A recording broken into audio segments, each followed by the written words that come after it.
Here we are then, Fred, back on the tee here in the Unisys booth at the show in California. Hope you enjoyed the hospitality from Unisys and the golf lesson from ourselves, the David Leadbetter Golf Academy. Now what we're going to do now is go through your swing in just a little bit more detail using this computer, just to follow up really what we did on the tee, and just give you a couple of suggestions on how you can improve things a little bit. Just try and keep an eye on your posture. I can see you probably have a tendency just to get a little bit rounded in your shoulders. You probably get your chin down a little bit too much. You can see with Tiger Woods, for example, on the other side here, you can see his head's a little taller, his neck and his spine line are pretty much in one, whereas you do tend to get a little bit rounded in your upper back. So there's too much of a change here. So do just try and keep your shoulders back and your back as straight as you can. And also just keep an eye on that grip, because I've got a feeling you're going to get your right hand a little bit strong here as well. It hangs under a little too much. We need the palm of the right hand facing the target, parallel to the club face at the start of the swing. Now I'm just going to actually work you through to corresponding positions, because the line of your move away, we're doing okay. And halfway back I'm going to stop you, or just short of halfway back. I'm going to put Tiger in a similar position here. Now when you look at these two frames here, they are not dissimilar at this point.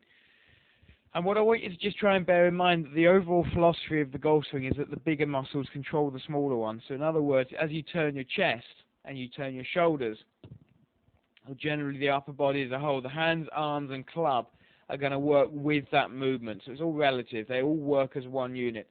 Rather than you turn the chest, you lift the arms, you do a bit of wrist hinge, and then it becomes very complicated with too many individual moving parts. Now have a look at what Tiger's going to do here.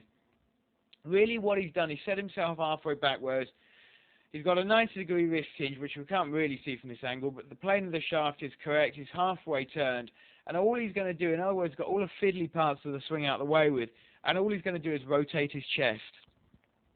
And as a result of the rotation of the chest, the arms, the hands and the club are now positioned very nicely at the top. So it's just one big move. Whereas with yourself, Fred, what you tend to do is you tend to lift the arms. Have a look at this movement for yourself. So you can see really that the left shoulder hasn't really gone anywhere at this point. The chest hasn't quite turned enough, but the arms have lifted quite a lot, and we need to reverse that priority. We really need to get your chest turning and doing all the work, as opposed to just the arms lifting up. So from a fairly similar position halfway back, now you can see that Tiger's got more turn, and he's got his left arm more across him, whereas you've got less turn, and the hands and arms have lifted the club up, so it's pretty close to the back of your head. If you look at where your club is relative to your head, and look at Tiger's, you can see there's quite a big gap there now with Tiger. So all Tiger's going to do, again, is pretty simple now. He's going to turn his chest the other way.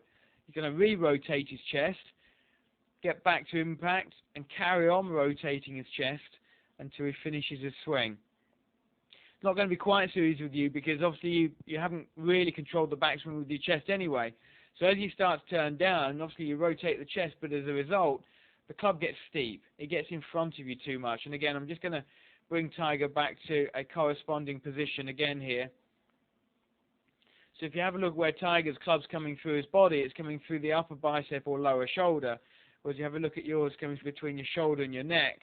So it's quite a lot steeper, and it's going to continue going that way, whereas Tiger's is going to continue to shallow and come more in from behind him. Now yours is coming through your shoulder, his is coming through his bicep. Now it's coming through just above his elbow, and yours is obviously out in front of you now. So you probably hit quite a few shots to the left because of that.